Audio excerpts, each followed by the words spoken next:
Fala, queridos, boa tarde a todos. Desde já agradeço a visita em nosso canal, aqui Jair Santos. Hoje a reflexão da mensagem é com o nosso amigo Alan Lopes, preletor. Meu amigo, como vai você? Estou bem, pela graça de Deus Todo-Poderoso, como Ele tem nos concedido aí mais um dia de vida e o privilégio de falar da sua palavra gratificante e edificante. Legal, benção. Hoje o abraço vai para Jonas Silva, que mora no bairro Campo Belo, Campinas, São Paulo. Um abraço também para Renê Miranda, que mora no bairro Jardim Uruguai, Campinas, São Paulo. Meu amigo Wallace, na passagem de Jesus estando com os discípulos, ele relatou: "Estás comigo há tanto tempo e não me conhece?" O que ele quis falar sobre esse relato? Quando Jesus ele fala sobre os discípulos que está há tanto tempo com ele, mas os discípulos não o conhecem, é porque naquela época, naquele período que Jesus estava fazendo seus milagres, eles tinham a dificuldade de compreender a dimensão do reino através da vida de Jesus. Até porque nós entendemos que quando Judas o trai, Judas tem com Jesus não como seu senhor, mas como um revolucionário político. E também vimos a passagem de quando Jesus chega para os seus discípulos e pergunta o que eles acham, o que os discípulos acham quem ele é. Uns respondem: Senhor, estão dizendo aí que o Senhor é um dos profetas. Mas só que Jesus não quer saber o que os de fora estão falando. Jesus está interessado em saber o quem está do lado dele está sabendo quem realmente ele é. Pedro, por certa vez, toma a sua palavra e diz: Senhor, deixa que essa eu respondo. Para nós, tu és o Filho do Deus Altíssimo. Né? E Jesus vai dizer para ele: porventura és tu, Simão Jonas, porque não revelaste a carne, nem o sangue, mas meu Pai que está no céu é que te revelaste. Assim também digo que tu és Pedro, e sob esta pedra edificarei a minha igreja. Quando Jesus fala essas coisas, devemos entender que Jesus, como um homem, as pessoas tinham dificuldade de saber que ele era Deus. Por quê? Porque para saber que ele era filho de Deus, era só por revelação divina, pelo Espírito Santo, não é verdade? Quando Jesus ali estava pregando no templo, no seu primeiro sermão, e Jesus destrincha ali a Sagrada Escritura, a multidão se acotovela e olha assim: mas não é este filho de seu José, o carpinteiro? Então entendemos que o reino dos céus não é natural, mas é sobrenatural. E para entender quem é Jesus na nossa vida, devemos entender também o que é o sobrenatural. É isso que os discípulos estavam com dificuldade de entender. Até certa feita, quando Jesus está ali no barco a dormir, a tempestade assola o barco onde os discípulos estavam. Os discípulos começam a ficar desesperados, a tempestade se levanta, as ondas tentam entrando no barco deles, fica desesperado. Até então que eles acordam Jesus. Jesus vai ter a proa do barco e diz: vento, cala-te, mar, cessa-te. Aí vem a pergunta: quem é este que até o vento e o mar lhe obedecem? Essa era a dificuldade deles entender, porque na verdade Jesus estava além do entendimento deles. E é isso que o texto quer dizer. Legal, é bem assim mesmo, né? Nos dias de hoje tem pessoas que andam com a gente o tempo inteiro e não nos conhecem, né? Não conhece. Estão o tempo inteiro conosco. Meu amigo, qual a mensagem para o dia de hoje? Meu irmão Jair, a mensagem que Deus colocou em meu coração se encontra no livro de 1 Reis, capítulo 19, no verso 11. Eu vou ler rapidamente aqui. E ele lhe disse: sai para fora e ponte neste monte, perante a face do Senhor. Eis que passava o Senhor com também um grande e forte vento, que fendia os montes e quebrava as penhas diante da face do Senhor. Porém o Senhor não estava no vento. E depois do vento um terremoto. Também o Senhor não estava no terremoto. E depois do terremoto um fogo. Porém o Senhor não estava no fogo. E depois do fogo uma voz mansa e delicada. E sucedeu que, ouvindo-a, Elias envolveu o seu rosto na sua capa e saiu para fora, e pôs à entrada da caverna. E eis que veio a ele uma voz que dizia: que fazes aqui, Elias? E ele disse: eu tenho sido extremamente zeloso pelo Senhor, Deus dos exércitos, porque os filhos de Israel deixaram o teu concerto, derribaram os teus altares e mataram os profetas à espada. E eu fiquei só e busco a minha vida para me matarem. Meus amados queridos, quando nós olhamos para essa passagem aqui do profeta Elias, desse personagem aqui, nós vivemos aqui uma realidade pela qual nós estamos vivendo nesses últimos dias, nesse século presente. Não é mesmo? Quando Deus levanta Elias para ser profeta em Israel, é um período de muita dificuldade do povo, pois Acabe estava corrompido. Jezabel agora tinha tomado o trono. Toda a idolatria, tudo aquilo que não provinha de Deus, todos os seus preceitos, seus conceitos, tinha saído de Israel, pois o homem estava corrompido, o rei estava corrompido e aceitava que Jezabel agora ficasse na liderança do trono de Israel, porque hora feita quem domina o trono de Israel era o Todo-Poderoso.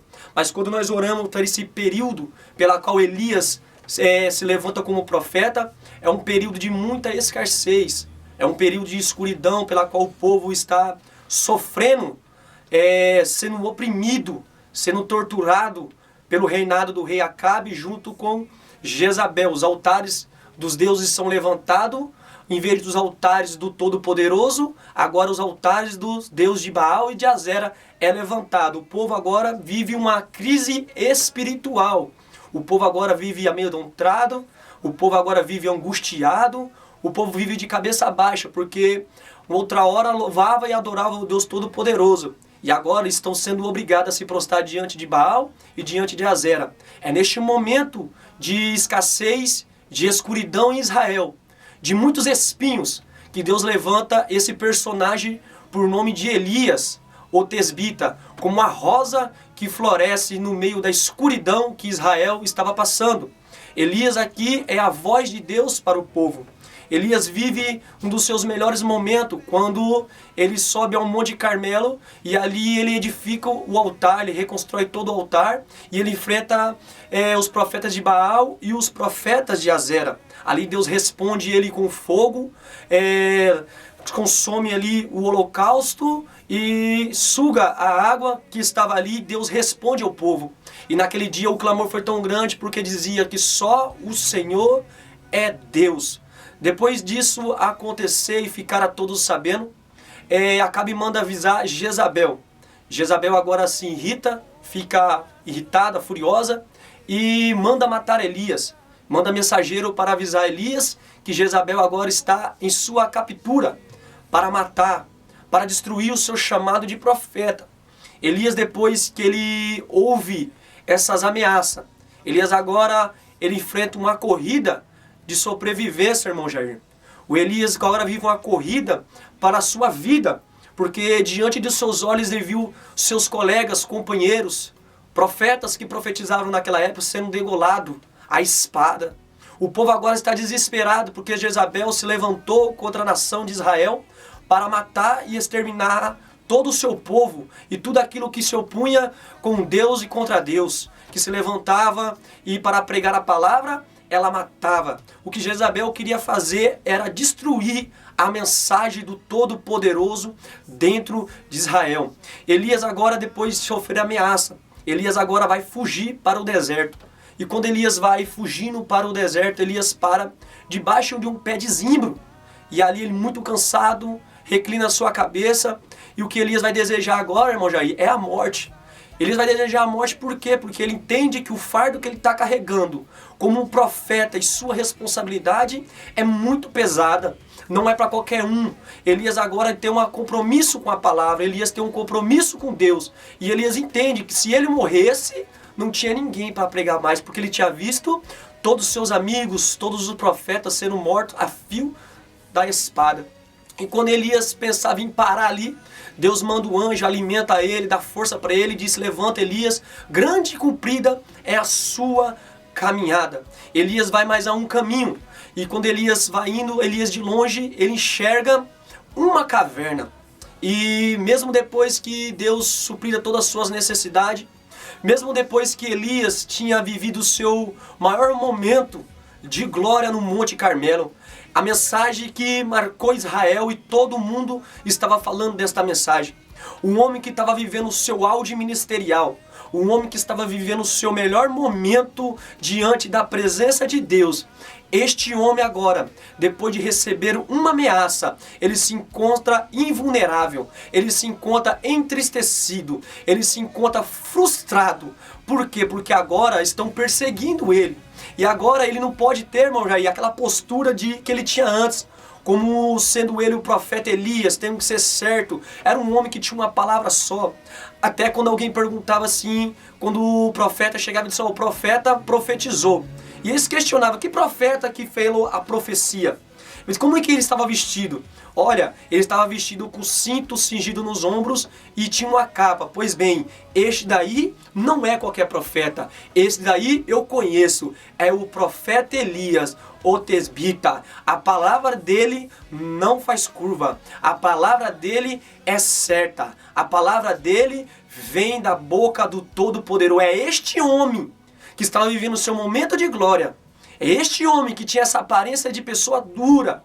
Era este homem que seguia à risca os planos e os projetos de Deus. É este homem que agora achou uma caverna e entrou dentro.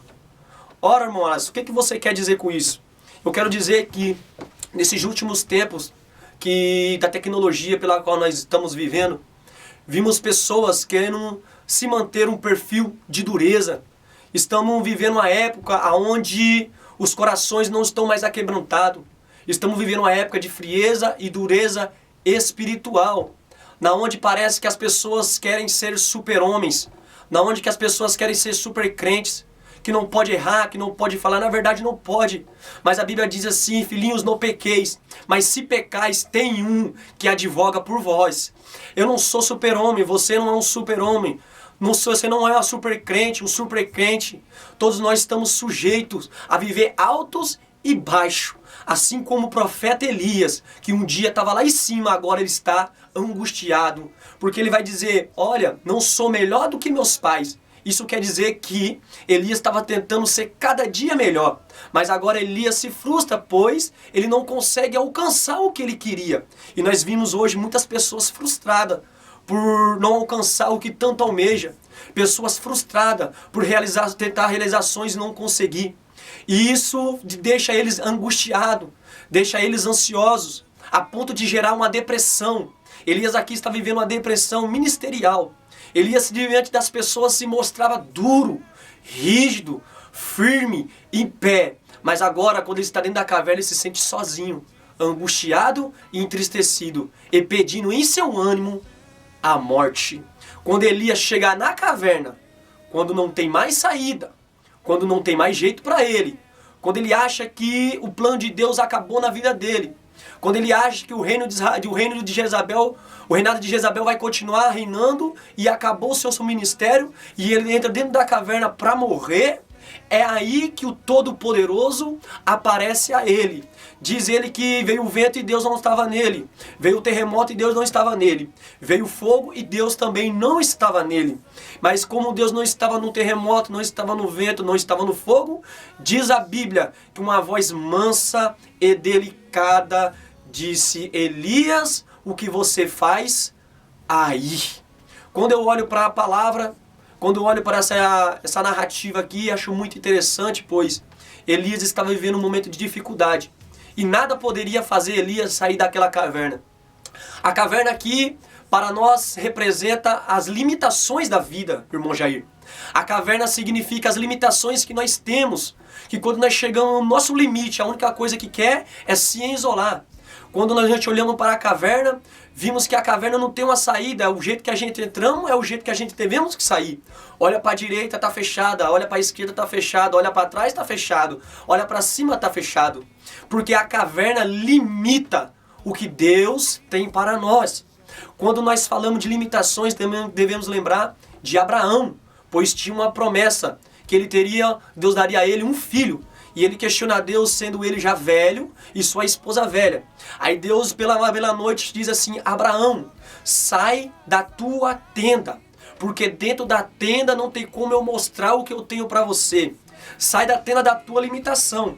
Quando Abraão sai, Deus diz assim, olha para os céus e conta as estrelas. Abraão começa a contar as estrelas e Abraão não dá conta, ele se perde.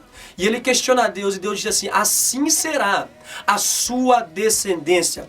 Nesta tarde, nesta manhã, eu quero lhe dizer para você que a tenda não vai te limitar, que a caverna não vai te limitar o que Deus tem para a sua vida, que as ameaças, a dificuldade, a tristeza que tem entrado no teu coração não vai limitar o teu sonho nem os teus projetos. 2022 passou, estamos no ano de 2023, pela qual você tem muita coisa ainda para viver. Deus tem muita coisa para realizar na sua vida. E Elias começa a dizer para Deus assim: olha Deus, mataram todos os profetas e eu escapei, porque se eu não escapo não tem ninguém que prega a sua palavra. Elias começa a questionar acerca do seu chamado, acerca da promessa de Deus na sua vida. E o Elias, ao questionar isso, Elias começa a se invalidar dentro do seu eu. Elias se auto-reprova acerca do seu chamado e daquilo que Deus estava fazendo em sua vida. Até que Deus diz assim: olha Elias, você está se reprovando, você está perseguido, você se sente só. Mas a caverna que estava te limitando, limitava também o seu entendimento acerca do que eu tenho para você. Elias, você não é qualquer um. Elias, você não é o desvalorizado. Elias, o teu chamado e os propósitos ainda tá de pé. Porque o que você tem, Elias, ainda serve para 2 reis e um profeta. Quando alguém olha para a situação de Elias, diz: acabou. Quando alguém olha para a situação de Elias naquela caverna, diz para ele: não dá mais, a depressão tomou conta, a tristeza tomou conta. Mas agora Deus, com a voz mansa e delicada, disse assim: Elias, eu vou te levantar, e o teu fim não é dentro da caverna. Elias, o que eu tenho para você não vai terminar dentro de uma caverna. Elias, o teu chamado não vai morrer dentro da caverna. Elias, os meus propósitos não vai morrer contigo dentro da caverna. É hora de sair da caverna, Elias, porque eu tenho unção para você ainda. A unção que tem na sua vida serve para 2 reis e um profeta. É unção para 2 reis e um profeta. É Deus confirmando o chamado de Elias. É Deus dizendo que ainda que as coisas estejam difíceis, o nosso fim não é na caverna. Deus não te chamou para você morrer na caverna. Deus lhe chamou para você viver o que você ainda não viveu. Deus te chamou para você viver milagres de Deus. Por mais que a situação esteja ao contrário, por mais que as perseguições se levantem contra a sua vida, por mais que o cenário te mostra que você vai perder, a voz de Deus disse que nada, você não vai perder, porque o que eu tenho para você é muito além. E uma palavra que Deus falou para ele e me chamou muita atenção é que no momento de dificuldade Deus diz para ele: o que você faz aqui, Elias? Quando Deus pergunta para ele: o que você faz aqui, Elias? Deus dá para entender que Deus não estava do lado de fora da situação. Mesmo ali calado, sem falar nada, alguns momentos antes, Deus estava lá. Porque se Deus estivesse do lado de fora e eles dentro da caverna, Deus dizia: o que você faz aí? Significa que Deus não estava com ele. Mas quando Deus diz assim: o que faz aqui? É a prova de que no momento de dificuldade, Deus não te abandona. E esta é a palavra de reflexão que eu deixo para vocês que aí nos assistem. No momento de mais dificuldade, no momento que parece estar tudo perdido, Deus tem uma palavra para você. É Deus dizendo para você que a caverna não vai lhe matar. É Deus dizendo para você que você tem algo muito especial, que ainda que alguém não veja, Deus está dizendo: eu estou vendo, o que você tem ainda serve para o meu reino. E assim eu já quero passar a palavra para o nosso irmão Jair. Deus vos abençoe. Amém. Legal, meu amigo. Boa palavra, viu? Que Deus abençoe grandemente. Se você escutou essa mensagem aí, onde você estiver, dobre o seu joelho, no seu quarto, na sua sala, entregue sua vida a Deus. Você que está afastado, e se não for evangélico, entregue, ore que Ele te visita. Então é mais ou menos isso. O Alice Lopes, preleitor, casado com Cauane Cristina, congrega na de Belém, Recanto do Sol. Mora no bairro Mauro Marcondes, Campinas, São Paulo. Meu amigo, deixa seu contato para você pregar nas igrejas aí, fazendo um favor. 981-510476, o DDD 19. Amém. Quer mandar um abraço para alguém e agradecer? Quero mandar um abraço para minha esposa, Cauane, para meu pai que aí está nos assistindo, a minha mãe, e todos meus amigos e companheiros aí, o Matheus Souza, o Alisson, e todos os meninos ali do Mauro Marcondes, irmão Jonas. Deus abençoe. Um abraço, meus queridos. Amigo, mais uma vez, muito obrigado pela sua participação conosco, viu? Que Deus abençoe grandemente sua família, assim adiante. Para finalizar aqui, eu quero mandar um abraço para João Gonzaga, que mora na cidade de Camaçari, Bahia. Um abraço também para Silva Maria, que mora no bairro Parque Dom Pedro, Campinas, São Paulo. Desde já um abraço a todos e um ótimo domingo.